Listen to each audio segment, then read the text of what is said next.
நல்லா கொஞ்சிக்கணும். இந்த சாலையெல்லாம் போடப்பட்டது 4 வழிச்சாலை 8 வழிச்சாலைன்னு உனக்குன்னு நினைச்சின்னா அது மாதிரி ஒரு பைத்தியக்காரத்தனம் உலகத்தில் கிடையாது. உள்நாட்டு வெளிநாட்டு பெரும் முதலாளிகள் உற்பத்தி செய்கிற பொருளை விரைந்து எடுத்துக்கொண்டு செல்வதற்காக போடப்பட்டதின் உடன் பிறந்தவனே. சாகர் மாலான்னு ஒரு திட்டம், அதன் கிளை திட்டம் தான் பாரத் மாலா.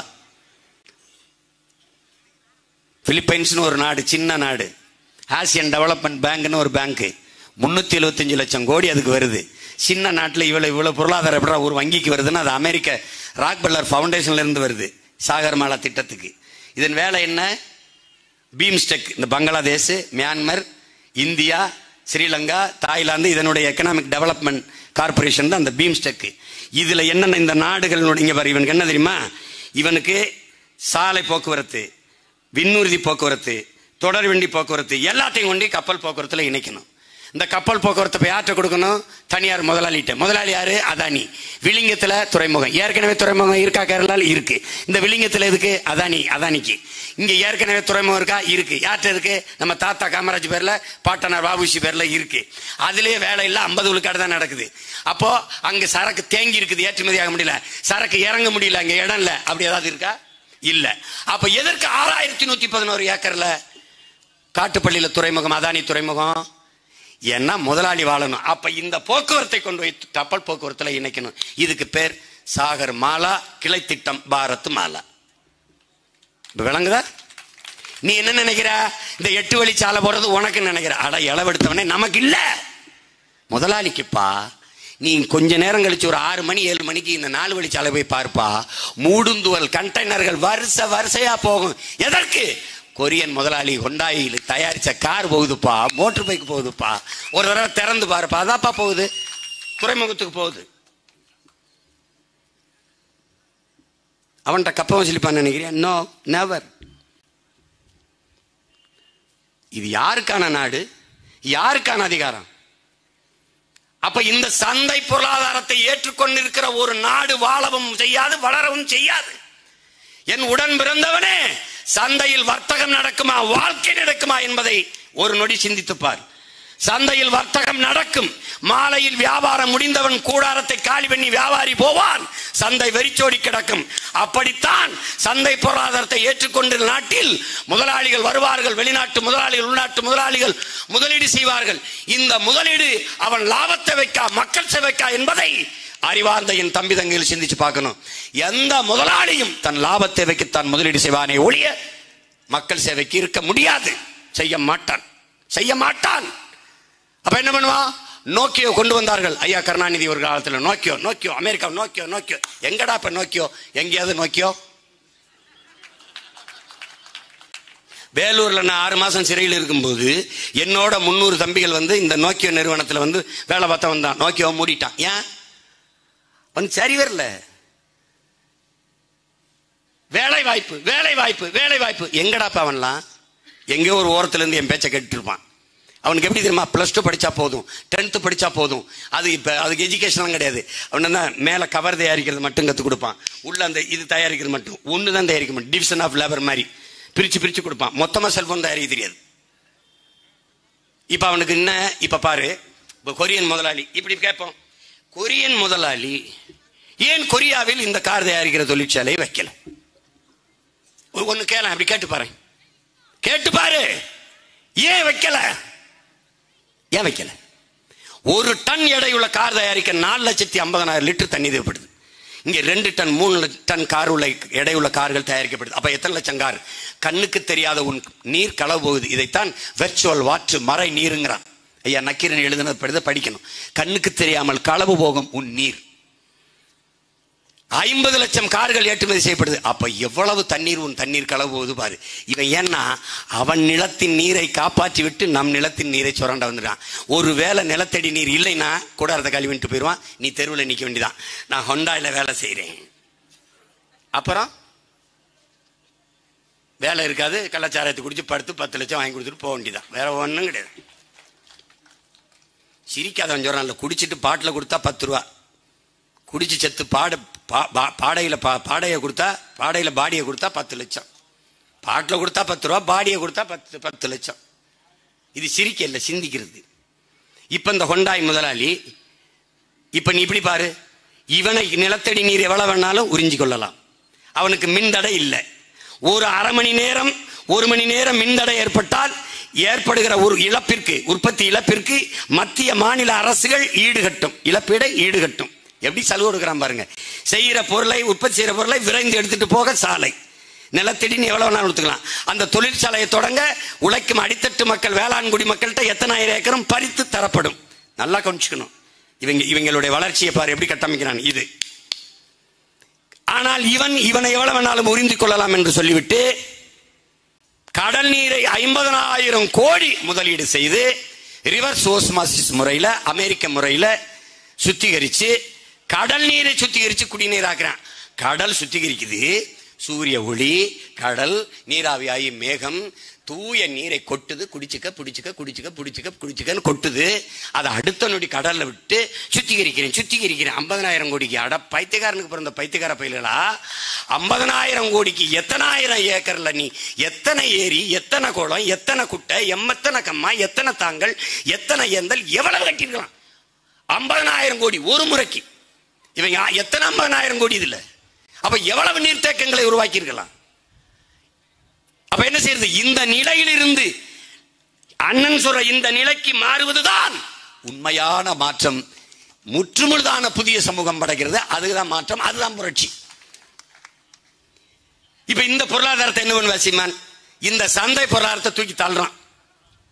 எவனும் எப்படியோ போ. இங்க பாரு, இங்கிலாந்து பொருளாதார மேதை ஜான் ஆண்டனி ஆலன் எழுதியிருக்கான். இவங்க இந்த ஆசிய கண்டம் தான்டா பணத்தையும் தங்கத்தையும் வச்சு பொருளாதாரத்தை மதிப்பிட்டுக்கிட்டு இருக்கான். எந்த நாடு தங்கம் அதிகம் வச்சிருக்கோ, எந்த நாடு பணம் அதிகம் வச்சிருக்கோ பணக்காரன. ஆசிய கண்டங்கள் தான் அப்படி இருக்குது. ஆனா ஐரோப்பிய நாடுகள் நீர் பொருளாதார கொள்கைக்கு வந்துருச்சுன்றான். எப்படி நீர் பொருளாதார கொள்கை? இந்த பிரான்ஸ் ஆரஞ்சு பழத்தை விளைய வச்சு ஏற்றுமதி செய்யறான். அவன் ஒரு ஆரஞ்சு பழத்தை வச்சுக்கிட்டு இப்படி பாக்குறான்ப்பா, கைக்குள்ள இருக்கு 50 லிட்டர் தண்ணீரை குடிக்குதுப்பா ஒரு கைக்குள்ள இருக்கிற ஒரு ஆரஞ்சு பழம் விளைஞ்சு கைக்கு வர. ஆனா அதை கசக்கி பிழிஞ்சாப்பா அரை கோலை கூட தண்ணி வரலப்பா. என்ன நினைக்கிறான்? ஸ்டாப் இட்ன்றான்.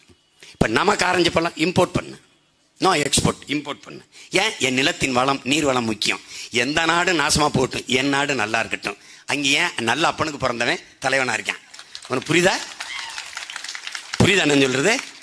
இங்க எவனு வா உலகத்தில் எல்லா நாடும் made in Japan, made in China, made in Russia, made in Singapore. ஆனா ஏன் நாடு மேக் இன் இந்தியா. இந்த பொருளாதார கொள்கைக்கு பேரு வாடகைத்தாய் பொருளாதார கொள்கை. கற்பப்பை என்னது, வயிறு என்னது, சுமப்பது நான், புள்ள என்னது இல்லை, நான் பெத்தவனும் வாங்கிட்டு போயிடுறேன். புரியுதா? இதை விடலாம் எளிமையா உனக்கு விளக்க முடியாது. இதெல்லாம் கேட்டு எனக்கு ஓட்டு போடுவாயின்னு நான் நினைச்சு பேசல ராஜா, உருப்படுவாயின்னு நினைச்சு பேசுறேன். புரியுதா? போடு. நீ என்ன என் தங்கச்சி தோக்கடிச்சா மயிரே போச்சு, சொத்தை வித்துட்டு கிளினிக் வச்சு கொடுத்து வேலையை பார்த்துட்டு கல் என்னைக்கா வருவான். அப்போ என் தங்கச்சிட்ட ஓசியா ஊசி போட்டு வருவீங்களா, ஓட்டு போட்டியான்னு அப்போ கேட்குவோம். ஓட்டு போட்டியா? இப்போ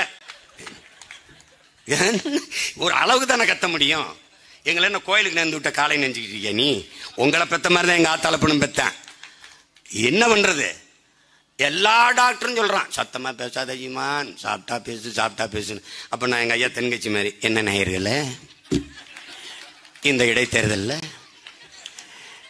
இப்படி பேசுனா என்ன பண்ணுவீங்க? எங்க ஊர்ல என்ன தெரியுமா சொல்லுவான்? ஏப்பா சீமா, என்னப்பா செத்தவங்க கையில வெத்தலா குச்சி சத்தமா பேசப்பா, வாங்கி பேசப்பா. எங்க ஊர்ல எல்லாம் முன்னு என்னப்பா குச்சி குச்சி சத்தமா பேசப்பா அப்படிம்பா. அது அது அது வேற கதை. அது இப்ப அவன் என்ன சொல்றான், சீனால வந்துப்பா பன்னிக்கறி விரும்பி சாப்பிடுறான். 1 கிலோ பன்னிக்கறி மேசைக்கு வரப்பா 8,800 லிட்டர் தண்ணீரை குடிக்குதுப்பா 1 கிலோ. ஸ்டாப் இட்டுன்ட்டான். பன்னிக்கறி இம்போர்ட் பண்ணு. ஏன்? அவன் நாடு அவன் வளமா பார்த்துக்கணும்னு நினைக்கிறேன். அப்ப நம்ம என்ன செய்யணும்? அண்ணன் எப்படி நம்ம இதை மாற்றணும். அதுக்கு பேரு தான் மாற்றம். இந்த மாற்றத்துக்கு பேரு புரட்சி. புரட்சி என்பது தலைகீழ் மாற்றம். அவன் கத்திக்கிட்டு இருப்பான், இந்த பாலிசியை எதிர்க்கிறார்கள், போப்பாங்கிட்டு போப்பா. அவன் கேட்பான், இந்தியாவுக்குள்ள நான் இந்தியாவுக்குள்ள தான் இருக்கனான்னு கேட்கணும். இவ்வளவு நாள் இருந்தனா? அப்ப இருக்கனா? இவன் நாள் இருந்தன்னா செத்து விழுந்த மீனவனை இந்திய மீனவன் ஒரு தடவை நீ சொல்லலையே. தமிழ் மீனவன் எங்க ஆளு கார்த்திகை பாண்டியவன அங்க ஒரிசாவில் ஆள, அவன் தமிழன்ட்ட. அப்ப நான் என்ன பண்ணுவேன்? ஆமா நான் தமிழன்ட்டேன். செத்து விழுந்தவன் இந்திய மீனவன் சொல்லல, தமிழ் மீனவன். ஆமா நான் தமிழ் மீனவன்ட்டேன். தட்சாலி வரானார். ஆமா நான் தமிழன்ட்டேன். அதுல என்ன உனக்கு? இந்தியாவில் நான் இருந்தா காவிரி தண்ணிக்கு ஏன் நான் முட்டிக்கால் போட்டு கையேட்டி நிக்கணும்பா? அப்பெல்லாம் நீங்க எங்கப்பா போனீங்க? இந்த சோகால்டு இந்தியர்ஸ், சோகால்டு இந்தியன்ஸ் எங்க போனீங்க? எங்க போனீங்க? தண்ணி கேட்கும் போது அடிச்சு விரட்டி, எங்க ஆத்தால அப்ப மயசவத்தவன அடிச்சு விரட்டி முட்டிக்கால் போட்டு அரை நிர்வாணமாக்கி சொந்த நாட்டுக்குள்ள மூட்டை முடிச்ச கட்டிக்கிட்டு அகதியா வரும்போது நக்கிக்கிட்டு இருந்தீங்களா? என்னத்தை புடிங்கிட்டு இருந்த நீ? ஒரு நாள் ஒரு பொழுது அங்க நான் உட்காரும் போது இந்த ஆட்டத்தை எல்லாம் நீ காட்டிடுறா பாக்குறேன். நல்ல ஆத்தால பொண்ணு பிறந்தவன் நீ காட்டிடுறா பாக்குறேன். நீ காட்டிரு பாப்போம். அது அப்படி ஒரு ஆள் இருக்கணும்ல, இருக்கணும்ல. எங்க பெரியவர்கிட்ட கேட்குறாங்க, உங்களுக்கு கோபம் வருமானு? என் இனத்துக்கு எதிராவது பேசி பாரு, செஞ்சு பாரு, அப்ப தெரியும் என் கோபம்ன்றது. அவன் பிள்ளையை நாங்க எப்படி இருப்போம் பாரு. சும்மா போட்டு இந்த கொள்கையை தகர்க்கணும். தற்சார்பு பொருளாதார கொள்கைக்கு வரணும். நான் சொல்லல, அண்ணல் காந்தி கண்ட பொருளாதார கொள்கை, நம்முடைய தாத்தா காந்தியினுடைய நேரடி உதவியாளர் ஜே.சி. குமரப்பா கண்ட பொருளாதார கொள்கை, அன்னை இந்திரா காந்தி கண்ட பொருளாதார கொள்கை. தற்சார்பு பொருளாதார கொள்கை தான் ஒரு நாட்டின் எதிர்காலத்திற்கும் பாதுகாப்பிற்கும் நல்லது என்று சொன்னது அம்மையார் இந்திரா காந்தி. இந்த மொழி என் தாத்தன் காமராஜுக்கு தெரியல. இவர்கள் படித்தவர்கள். என் பாட்டன் படிக்கல, என் தாத்தன் படிக்கல. சென்னை மெரினா கடற்கரையில் மாநாட்டில் பேசுறாங்க. என்ன பேசுறான்? ஏப்பா ஊரான் நாட்டில் போய் சோத்துக்கு கையேந்திரதுக்கு அப்பா போராடி சுதந்திரம் பெற்றோம். கூழோ கஞ்சியோ என்ன இருக்கோ குடிச்சிட்டு நிம்மதியா படுப்போங்கிறான். இதான்டா தற்சார்பு, இதான் தற்சார்பு. நீ ரொம்ப நாள் வேணாம், ஒரே ஒரு பீரியடு 5 முறை 50 ஆண்டுலாம் இவங்களுக்கு 5 ஆண்டு என்று கொடு. தற்சார்புனா என்னன்னு தெரிஞ்சுக்க. மாடு நான் வளர்க்குறேன், உழவு மாடு வளர்க்குறேன், அதை வச்சு உழுகிறேன், அவன் என் தோழன். ரேஷன் கார்டில் மாடை சேர்த்த பரம்பரைடா நம்ம. ரேஷன் கார்டில் மாடு வச்சுது. குடும்ப படம் எடுக்கும் போது, இன்னும் வா எங்க வீடுகளை காட்டுறேன், குடும்ப படம் எடுக்கும் போது எங்க மாடு பக்கத்தில் நிற்கும். ஏன்னா எங்கள்ல ஒருத்தன் அந்த மாடை வச்சு நான் உழவு செய்வேன். அவன் உழவு செய்வான், டிராக்டர் கீரும், கலப்பை உழும். ஒரு மனிதன் 60 கிலோ எடையுள்ள மனிதன் நடக்கிற இடத்துல எதுவுமே முளைக்காது. கட்டிவட்ட தரையில புல்லுதான் முளைக்கும், நெல்லு முளைக்காது. தக்காளி, வெண்டைக்காய், கத்திரிக்காய், மிளகாய் செடி முளைக்காது.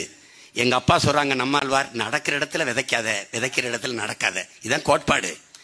இப்போ டிராக்டருங்கிறது 60 கிலோ எடை இருக்கிற மனிதன் நடக்கும் போதே அந்த இடத்துல எதுவும் முளைக்காதுன்னா, 3-4 டன் எடை இருக்கிற சக்கரத்தை வச்சுக்கிட்டு உருட்டினா என்ன முளைக்கும் பாரு. மண்ணு கட்டி விட்டு போகும், கீறி விடும். ஆழ உழுவதை விட அகல உழுவதை விட ஆழ உழுவது மேல்னு முன்னோர் சொன்னது. படிப்பறிவை விட பட்டறிவு மேலானது என்பதை நீ புரிஞ்சுக்கணும். ஆடிப்பட்டம் தேடி விதைன்னு சொன்னவன் பகுத்தறிவாதி. மாங்காய் காய்ச்சா மங்கும், புளியங்காய் காய்ச்சா பொங்கும்னவன் பகுத்தறிவாதி. பகுத்து அறிகிறான், பட்டு அறிகிறான். படிச்சு அறியல, பட்டு அறிகிறான். படிப்பறிவை விடவும் பட்டறிவு மேலானது. படிப்பறிவு மறந்து போகும், பட்டறிவு மறக்காது. அது நல்லா கவனிச்சுக்கணும். அப்ப கலப்பை வச்சு நான் உழுவான், என் கூட வருவான். நான் என்ன பண்ணுவேன், அவன் விளைய வச்ச நெல் இருக்கும், அவன் அறுத்து கொண்டு வருவேன். அவன் வண்டியில் தூக்கிட்டு வந்து போடுவான், அடிப்பேன், புனையலுக்கு பத்துவான், காலால் மிதிச்சு விடுவான். அந்த வைக்கோலை வைப்பேன், அவனுக்கு ஏற. அப்புறம் இந்த பாருங்க, அதுதான் அப்பா சொல்றாரு, அடி காட்டுக்கு நுனி, அடி காட்டுக்கு நடு மாட்டுக்கு நுனி வீட்டுக்குன்னு. இப்ப அடி இருக்கு, நுனி இருக்கு, நடு இல்ல. குட்டை பயிரா கொண்டாந்துட்டேன். ஏன்? மாட்டுக்கு தீவனம் இருக்கக்கூடாது. மாட்டுக்கு தீவனம் தான் மாடு வளர்ப்பான். மாடு வளர்த்தா உழவு எந்திரன், டிராக்டர் வியாபாரம் ஆகாது. அப்ப தற்சார்பு பொருளாதாரத்தில் இருப்பான் விவசாயி. அவன் மாட்டை அழிக்கணும். பல ஆயிரக்கணக்கான மாடுகளை வாங்கி டிராக்டர் சந்தைப்படுத்துறதுக்கு வெட்டி புதைச்சிருக்கான்னா உன்னால் நம்ப முடியுதான் பாரு. மாடு தான் ஐயா ஜே.சி. குமரப்பட்ட டிராக்டர் நல்லா உழுகும், சாணம் போடுமான்னு கேட்டிருக்காரு. கேட்டிருக்காரு, சிரிக்காத. அது எவ்வளவு அறிவுபூர்வமான கேள்வி. எங்காலும் சாணம் போடுவான். இந்த சீம பசு போடுறது உரமாகாது. நீ எங்காலும் நாட்டு மாடு சாணம் போடுதல, காலையில் போய் பாரு, பூச்சி வண்டு இருக்கும்.